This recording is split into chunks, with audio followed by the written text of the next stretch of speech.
자, 이제 4장으로 들어갑니다. 세상의 정욕에 대한 경계와 그 허무함.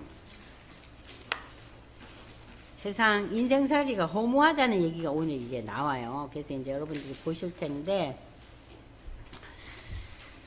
자, 야고보서 4장 1절부터 읽겠습니다. 너희 중에 싸움이 어디로부터, 다툼이 어디로부터 나느냐? 너희 지체 중에서 싸우는 정욕부터 나는 것이 아니냐. 여러분들, 우리가 보통 정욕이라는 것은 육체적인 그 욕망과 성적 쾌락이라는 뜻으로 많이 사용됐는데, 여기 본문에서의 정욕이라는 것은 그런 성적 쾌락, 육체적 욕망뿐만 아니라 영적인 것도 포함되어 있어요.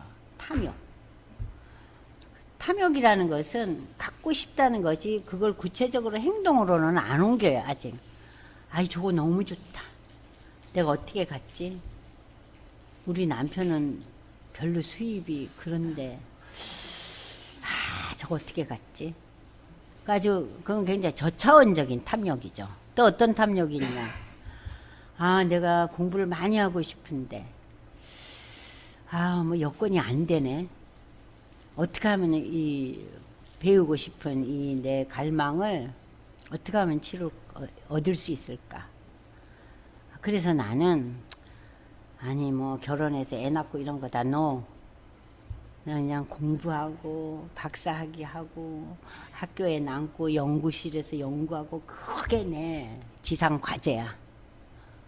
그거 얼마든지 좋을 수도 있고 그럴 수 있는 일이잖아요. 근데 그게 다 뭐냐면 인간이 자기를 향한 그런 욕망이 있잖아요. 그게 육적인 욕망도 있고 좀 영적인 욕망도 있고 다 있잖아요. 그러한 그 모든 그 세상적인 욕심을 가리키는 거죠.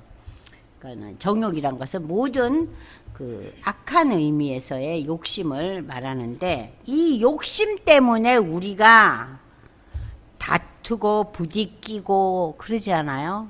그죠? 경쟁하고. 너희는 그러나 욕심을 내어도 얻지 못하여 살인한다.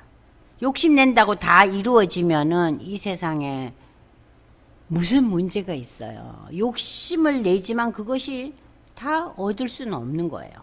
그래서 살인하고 시기하고 그 취하지 못함 때문에 다투고 싸우는도다.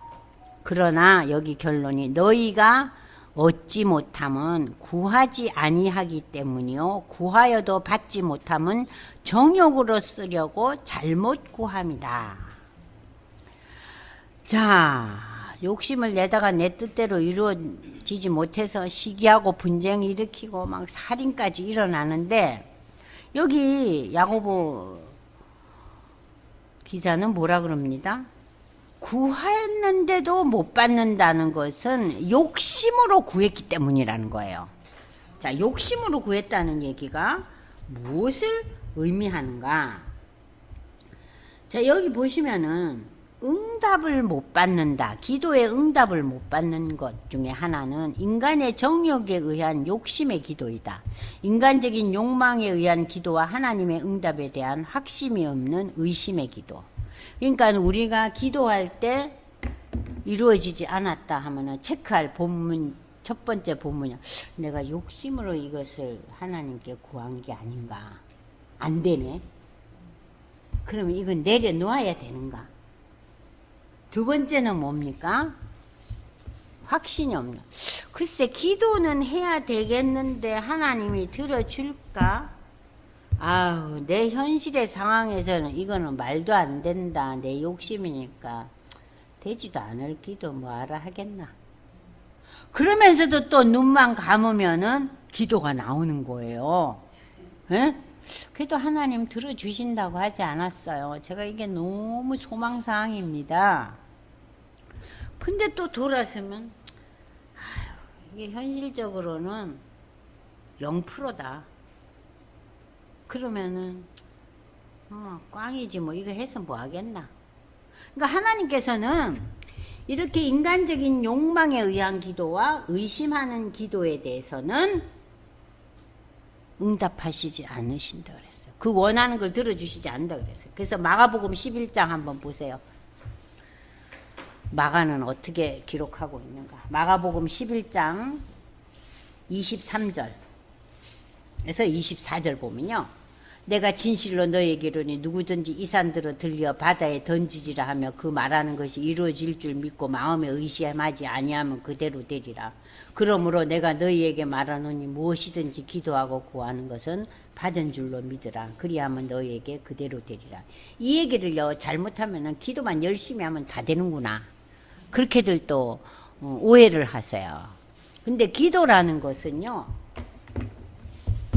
하나님의 뜻을 이 땅에 이루어지는 게 기도의 결론이거든요. 근데 우리의 기도의 내용이 하나님의 뜻을 이루게 하는 기도일 수도 있고 내 욕심에만 가득 찬 기도일 수도 있잖아요.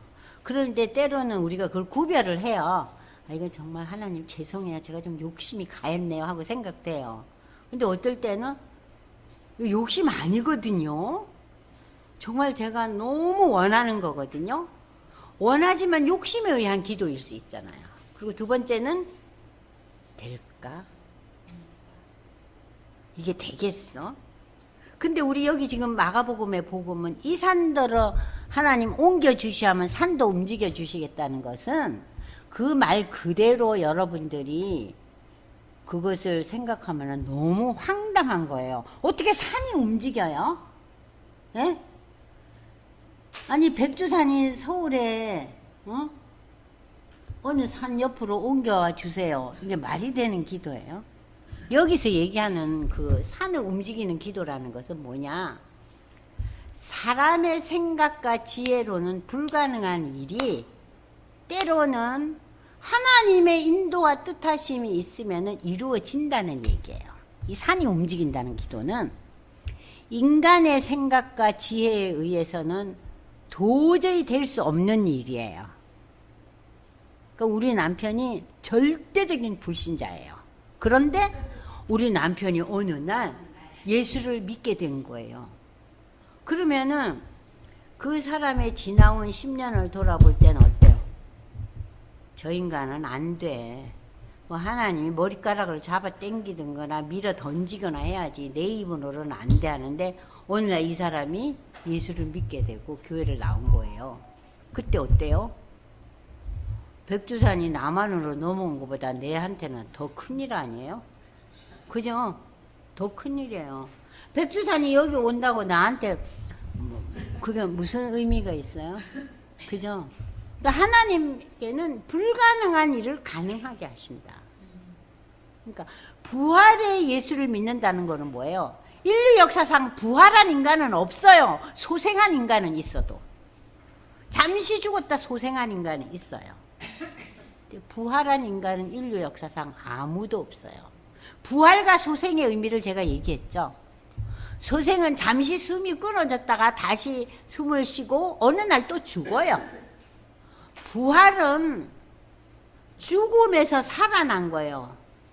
영원히 사는 게 부활이에요. 우리의 부활은 언제 이루어져요? 예수님이 오실 때. 그러니까 인류 역사상 부활한 존재는 예수밖에 없어요. 오늘날 이 시점에서. 근데 종말에 가서는 우리 모든 믿음의 성도들이 깨어나리라. 부활. 그래서 기독교 신앙은 죽은 자를 뭐라 그래요? 잠든 자라고 표현하는 거예요. 흙으로 다 돌아갈지언정 부활한다. 그래서 여러분들이 여기 보시면은, 자, 저는 처음에 예수 믿을 때 이 마가복음 11장 24절, 아니 산이 움직여 바다, 이게 무슨 소린가 했어요.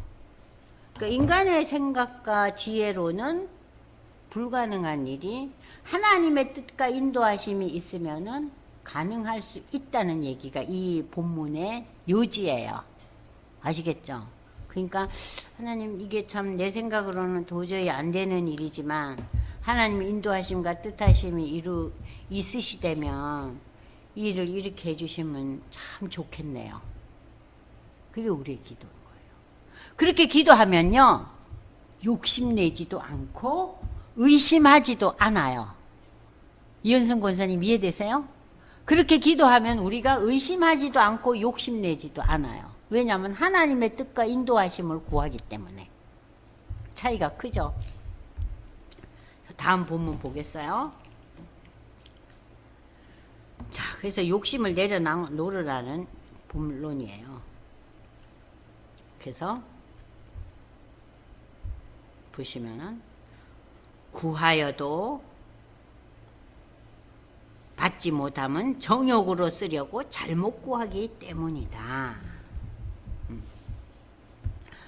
간음한 여인들아, 세상과 벗된 것이 하나님과 원수됨을 알지 못하느냐.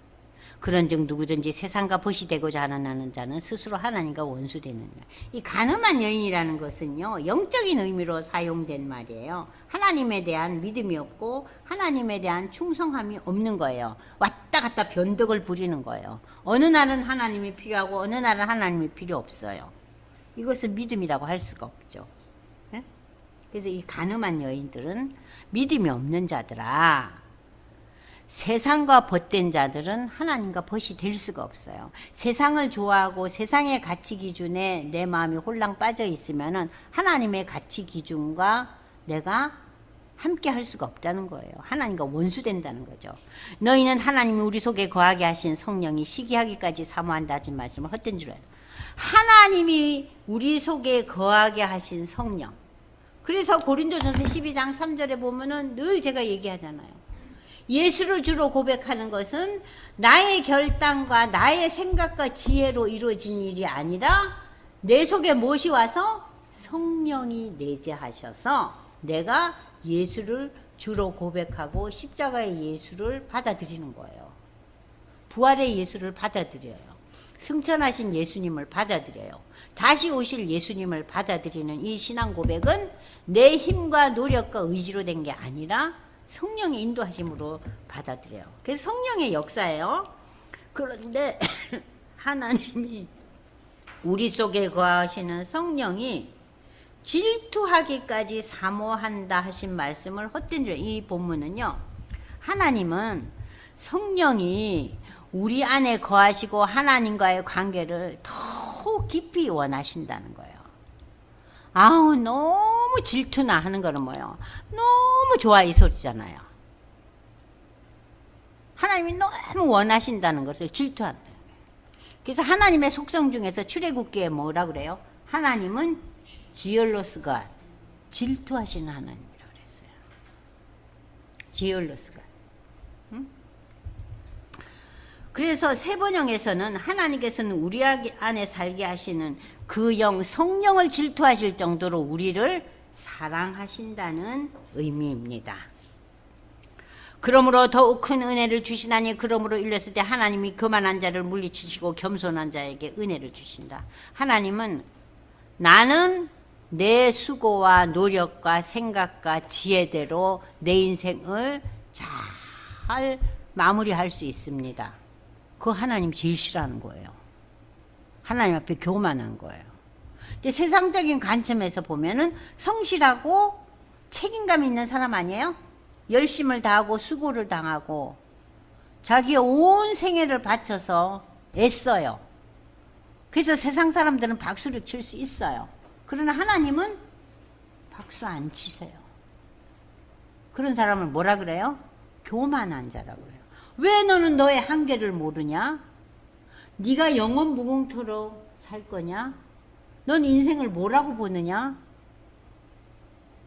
하나님은 그런 자를 뭐라고 표현한다고요? 교만한 자. 잘난 척한 자만 교만한 자가 아니에요. 내가 할 수 있다, 나를 주장하는 게 교만한 자예요. 근데 하나님은 나를 주장하는 자에게 은혜를 주시지 않고, 글쎄 내 생각은 이렇지만 내 생각보다 더 위에 계신 하나님의 생각과 마음으로 제가 살게 해주세요. 그런 자가 무슨 자라고요? 겸손한 자라는 거예요. 우리의 그 세상적인 겸손과 달라요. 그런 자에게 하나님이 은혜를 주신다. 그 은혜가 뭡니까? 그게 구원의 은혜인 거예요. 내가 하나님 앞에 죄인이고 연약하고 부족한 자라고 고백하는 게 그것이 겸손한 자예요. 그 자에게 구원의 은혜를 주셨어요. 그런즉 너희는 하나님께 복종할지어다. 마귀를 대적하라. 그리하면 너희를 피하리라.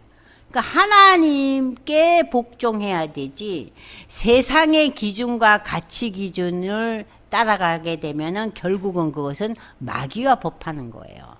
마귀가요 이상한 뿔이 달리고 악하고 이상 야릇한 것만이 마귀가 아니에요. 아름답고 정말 매력적이고 그런 마귀들이 너무 많거든요. 그래서 우리가 마귀의 유혹에 흔들리는 것은 그렇게 내가 보기에도 저건 아닌데 싶은 것은 우리 안 따라가잖아요. 근데 마귀의 역사가 때로는 미화되기도 하고 때로는 그럴듯해요. 인간의 생각으로는. 근데 그것을 어떻게 하라고요? 대적하라 그랬어요. 그리고 그들의 유혹을 피해라 그랬어요. 끊으라는 거예요. 그리고 여러분 뭐라 그래요? 하나님을 가까이 하라. 그리하면 너희를 가까이 하시리라. 죄인들아 손을 깨끗이 하라. 두 마음을 품은 자들아 마음을 성결케 하라. 그래서 하나님은 인간들을 향해서 뭐라고 불러요? 죄인들이라고 불러요. 죄인들아. 평범한 보통 사람들을 향해서 모든 인류를 향해서 하나님은 인간들에게 아담의 후예들에게 뭐라고 부르세요? 죄인들아. 너희들은 죄 용서함을 받아야 돼. 그래야 내 새끼가 돼. 그 소리예요. 죄인들아. 근데 이 소리 너무 싫어하는 사람들 많죠? 그래서 교회 못 나오는 분들도 많아요. 나보다 더 못되고 나보다 더 성실함이 부족하고 나보다 더 약속하면 더 늦게 오고 그런데 교회 나간다고 쟤는 하나님의 은혜를 받은 자고 나는 약속 잘 지켜 일 열심히 해 철두철미해 근데 나는 뭐 교회 안 다닌다고 나는 뭐 지옥불에 떨어진다니 저런 황당한 논리를 나는 절대로 들을 수가 없다. 많은 사람들이 그러잖아요. 대부분 열심히 일 잘하는 남편들이 좀 그래요. 그잖아요. 그래서 자기 와이프가 열심히 교회에다가는 니나 나가라. 나는 안 나갈란다. 응? 그냥 뭐 집에서 뭐 아침 먹고 치워놓고 뭐 세탁기 한번 돌려놓고 뭐 시간 없는데 교회 나가거라. 뭐 이러는 거예요.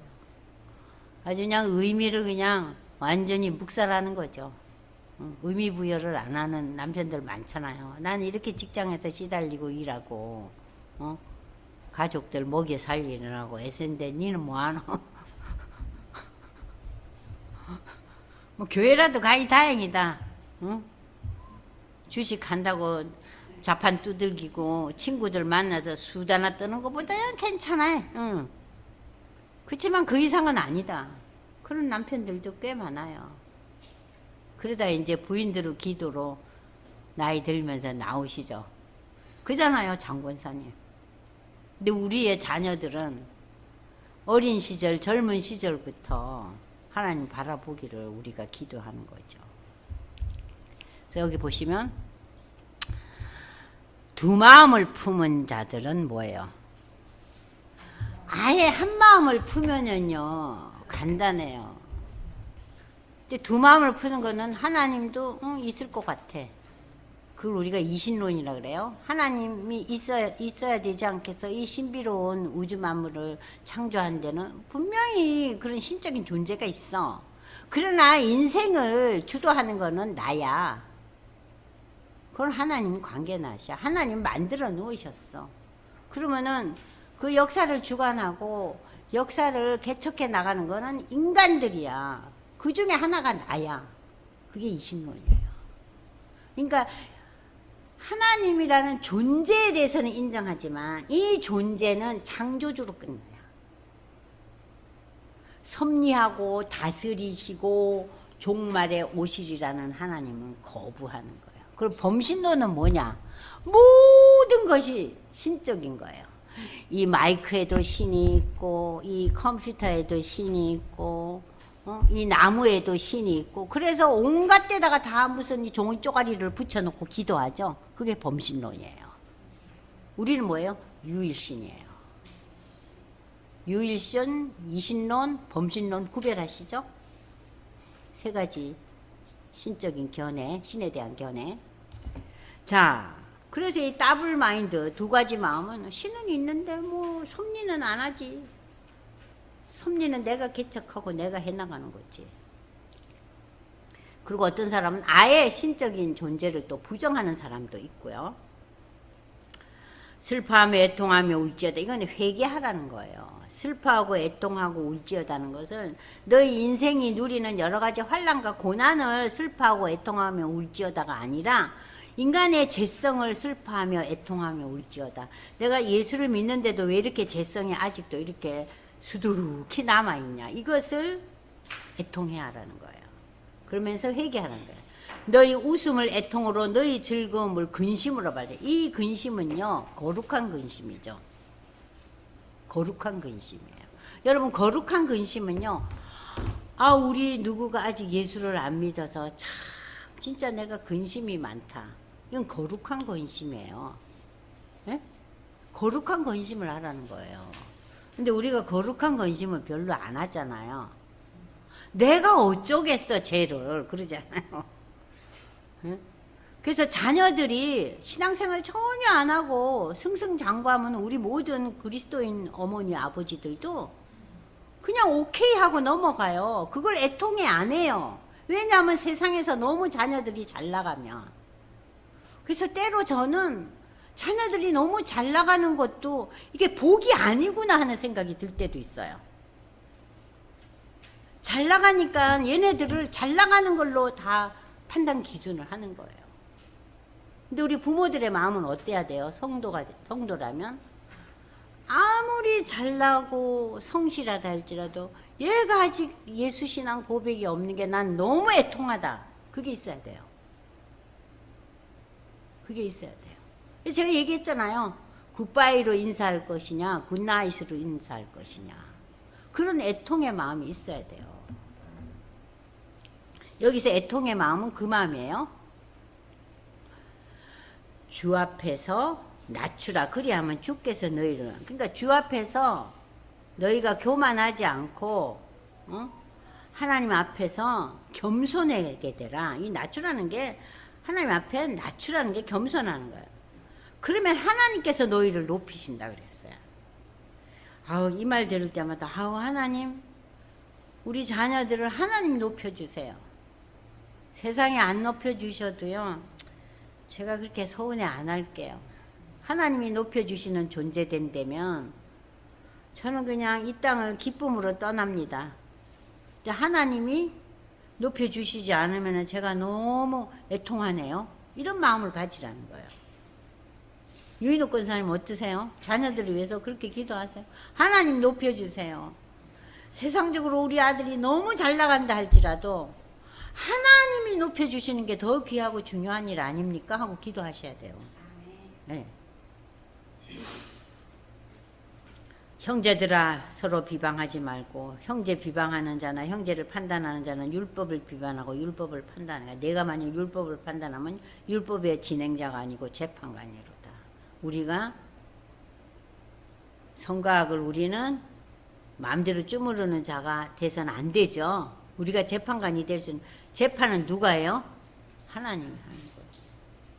입법과 재판관은 오직 한 분이니 능히 구원도 하고 멸하기도 하시나 너는 누구에게 이기에 이웃을 판단하냐.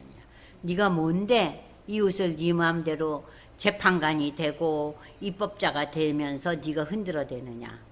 들으라 너희 중에 말하기를 오늘이나 내일이라 우리가 어떤 도시에 가서 거기서 1년을 머무며 장사에 이익을 보리라. 이건 뭐냐면요.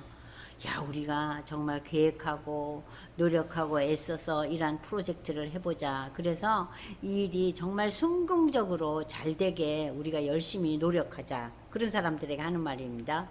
야 그래서 일이 잘 되면은 네가 즐겁고 일이 안 되면은 네가 속상하고 슬프고 힘들어 하겠느냐? 그런 사람들에게 뭐라고 얘기합니까? 너는 내일 일을 알지 못한다. 인간은 내일 일을 알지 못한다. 내일뿐만 아니라 한치 앞도 모르죠. 너희 생명은 뭐냐? 너희는 잠깐 보이다가 없어지는 안개니라. 우리 생명은요. 안개라는 표현은 여러분들 무슨 얘기예요? 안개라는 표현은요. 사라진다는 거예요. 해가 나면 안개는 어떻게 돼요? 언제 있었냐는지 완전히 사라져 버려요. 그러니까 우리 인생은 아주 제한적이에요. 잠시예요. 길어야 100년이에요. 이리 잠시 사는 인생인데 너희가 그렇게 열심히 도모하고 수고하고 애쓰는 것도 하나님 안에 있지 않으면 모든 것이 다 허사라는 거예요. 왜냐? 너희 인생은 잠시 있다가 없어져 버리니까. 어? 너희 생명이 뭐냐? 너희는 잠깐 보이다가 없어지는 안개니라. 여기서 우리가 참 중요한 의미가 나옵니다. 인생은 안개예요. 인생은 지난번에 우리가 배웠잖아요. 우리가 거울이라는 거. 거울. 근데 옛날 거울이 어때요? 어렴풋하잖아요. 근데 예수 안에서 우리가 이 거울이 인생을 제대로 보잖아요. 맑은 거울이 되잖아요. 근데 일반 거울은 어때요? 흐여물이에요. 그리고 여기서는 인생을 뭐라 그래요? 안개라 그랬어요. 안개. 그러니까 인생은 미래에 대해서 우리가 나름대로 준비하고 계획하지만 어느 누구도 내일에 대해서 예측할 수 없어요. 내일 일을 예측하면 다들 주식 사겠죠? 그죠? 내일을 몰라요. 그래서 저는 내일을 모른다는 걸 우리 주식을 보면 알잖아요. 그래서 저는 주식 투자의 열심인자들을 보면 내일 일을 모르는데 어떻게 저렇게 열심히 매달릴까? 그것도 unbelievable 믿을 수 이상해요. 하여튼 전 납득이 안 가요. 내일 일을 너희가 알지 못한다는 것은 하나님을 떠나 독단적으로 계획하고 실행하는 행위에 대한 경고예요. 그러므로 인생은 하나님 바라보고 의지할 수밖에 없는 연약한 존재예요. 왜냐하면 인생은 제한되어 있고 인생은 순식간에 사라지니까. 비록 계획하고 준비할 필요는 있지만 우리가 책임은 있지만 우리가 마땅히 가져야 할 자세는 하나님 앞에 우리 삶에 대한 하나님의 섭리와 뜻을 찾고 겸손히 우리의 계획과 자신을 하나님 앞에 준비하며 맡겨야 되는 거예요. 우리의 삶은 하나님의 주권 아래에 있으므로 계획을 세울 때도 하나님 바라보고 의지하는, 여기서 잘못된 거죠, 요거? 의지하는 그러한 순복하는 자세가 필요하다. 그래서 여러분들 이 순복하는 자세, 너희는 먼저 마태복음 6장에 뭐라 그럽니까? 먼저 하나님과 그 의를 구하라 그랬어요. 너희의 수고와 노력이 중요하지만 먼저 하나님 나라와 하나님의 의를 구하라는 것은 뭐예요? 믿음이 가장 첫째라는 거예요. 믿음이 제일 귀하다는 거예요. 우리 인생에서. 그러면서 이 안개라는 표현을 통해서 저는 인생은 참 안개와 같이 잠시 있다가 사라진다는 것을 우리가 다시 한번 깨닫고 내 인생의 주인은 영원전부터 나를 택하셨고, 그죠? 영원전부터 나를 부르시고 택한 존재잖아요. 그리고 영원까지 나를 다스리실 하나님이시기 때문에 내 주인은 누구다? 하나님이시다. 인생은 안개와 같이 무상하게 흘러가지만 그러나 나는 하나님을 바라보기에 내 인생은 영원부터 오늘 영원까지 내 주인은 하나님이다. 그래서 우리 인생은 어떻게 살아야 되는가? 주의 뜻이면 우리가 살기도 하고 이것이나 저것을 하리라. 이건 뭐예요? 하나님의 인도하심과 뜻하심이 있다면은 내 생각과는 다르지만 이것을 따르겠습니다. 그럼 하나님, 내가 이것이 하나님의 뜻이고 하나님의 섭리라는 것을 분별할 수 있게 해주세요. 그 기도를 해야 돼요. 이게 과연 하나님이 원하시는 일입니까? 분별의 기도를 해야 돼요. 그리고 하나님의 뜻하심에 분별해서 순종하기를 기도해야 됩니다. 그래서 여기 나오잖아요. 주의 뜻이면 우리가 살기도 하고 이것이나 저것을 하리라. 살면서 우리가 주의 뜻을 경청하고 그 뜻을 헤아리면서 그것대로 살아야 된다. 내 뜻과 내 수고와 내 책임감을 갖고는 있지만 그게 우선이 아니라는 거예요. 그건 나중이라는 거예요. 이제도 너희가 허탄한 자랑을 하니 그러한 자랑은 다 악한 거예요. 허탄한 자랑은 악하고 헛되요. 자신을 거짓되게 부풀려 포장하는 허풍 거칠의 허식들. 이것들은 하나님 앞에서 교만한 태도이고 죄이다. 이러한 교만은 멸망의 선봉이며 허탄한 인간의 자기 자랑과 자기에게 영광을 돌리는 것은 하나님 보시기에 악한 것이다. 여러분들, 그래서 우리는 고린도전서 10장 31절로 32절을 이제 읽어보면서 이 본문을 연결지어 보겠습니다. 고린도전서 10장 31절부터 32절.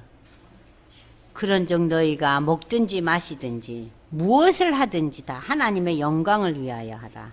유대인에게 헬라인에게나 하나님의 교회나 거치는 자가 되지 말고. 이것은 뭐냐면은요, 유대인이나 헬라인이라는 것은 오늘날 우리의 삶 속에서는 믿지 않는 자들에게나 또 하나님의 교회 성도나 우리 신앙 공동체에 우리가 거치는 자, 걸림돌이 되지 말고 나와 같이 모든 일에 모든 사람을 기쁘게 하여 자신의 유익을 구하지 아니하고 많은 사람에게 유익한 배려와 이웃사랑을 함으로써 우리가 배웠던 다니엘서하고 똑같은 내용이죠. 그들로 구원을 받도록 수고하고 애쓰라. 그러니까 우리가 다니엘서 배운 결론이 뭐라 그랬어요? 하나님의 역사 주관자라는 것을 배우면서 그 하나님의 역사 안에 들어가고 인정하고 하나님께 나아가는 자 되게 하는 자가 별과 같이 빛난다 그랬잖아요. 여기에서도 뭐예요? 결국 우리가 믿음이 없는 자들에게 구원의 결실을 있게 하는 도구의 역할을 하라는 거예요. 뭐를 통해서? 우리 지금 4장, 5장을 통해서 3장, 4장을 통해서 그러니까는 겉모양으로 사람을 기준을 판단하지 말고 우리의 혀를 어떻게 하라고요? 재갈을 물려서 하나님 앞에 겸손해라.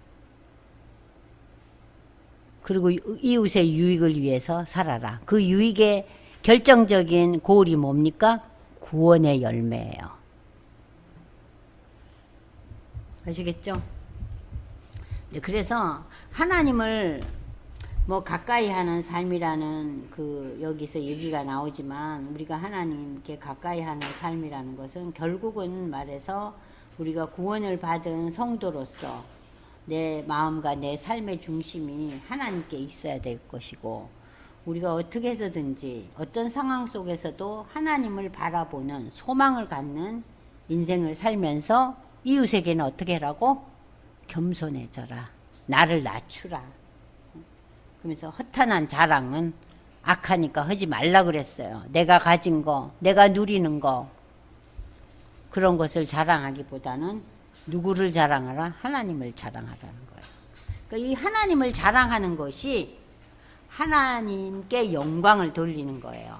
근데 우리가 이제 신앙생활 하다 보면은 많은 목사님들이 하나님께 영광을 돌린다 그런 표현 많이 쓰잖아요. 그건 뭐냐면은 하나님을 자랑하는 거예요. 내 자랑을 하는 게 아니라 하나님께 영광을 돌린다는 표현은 뭐라고요? 하나님을 자랑하거라, 하나님을 전하거라, 하나님을 알리거라, 하나님을 가까이 하거라. 그럼으로써 우리는 하나님께 영광을 돌리게 된다는 얘기예요. 그래서 이 3장 4장이 내용 자체는 큰 어려움이 없어요. 그러나 이 내용이 어려움이 없기 때문에 그냥 술술술술 우리가 읽어 넘어가 버려요. 그래서는 안 되죠.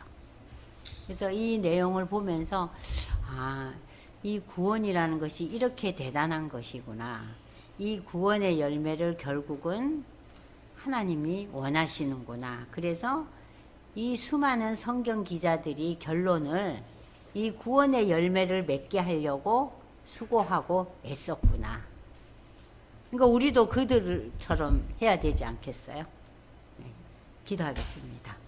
하나님 아버지, 오늘 저희는 야고보서 3장과 4장을 읽으면서 그리스도인으로서 우리가 어떠한 인생의 목표관을 가져야 할지, 또 인생의 하루하루의 삶을 어떻게 살아야 할지를 살펴보고 우리 자신을 돌아보았습니다. 하나님 앞에 엎드려 낮추어 하나님을 바라보는, 결코 인생의 수고와 주장을 하지 않는, 교만치 않는 믿음의 사람들로 세워주셔서 우리를 통해서 수많은 이웃들이 하나님의 구원 열차를 탈 수 있도록 하나님 저희를 세워주시고 저희를 높여 주시옵소서. 세상의 높임에 연연하지 않고 하나님의 높임을 늘 바라보며 수고하는 저희가 될 수 있도록 하나님 오늘도 우리에게 능력과 힘을 부여하여 주시옵소서. 오늘도 말씀을 통해서 함께 나누게 하신 은혜를 감사드리며 예수님의 이름으로 기도드리옵나이다. 아멘. 수고하셨습니다.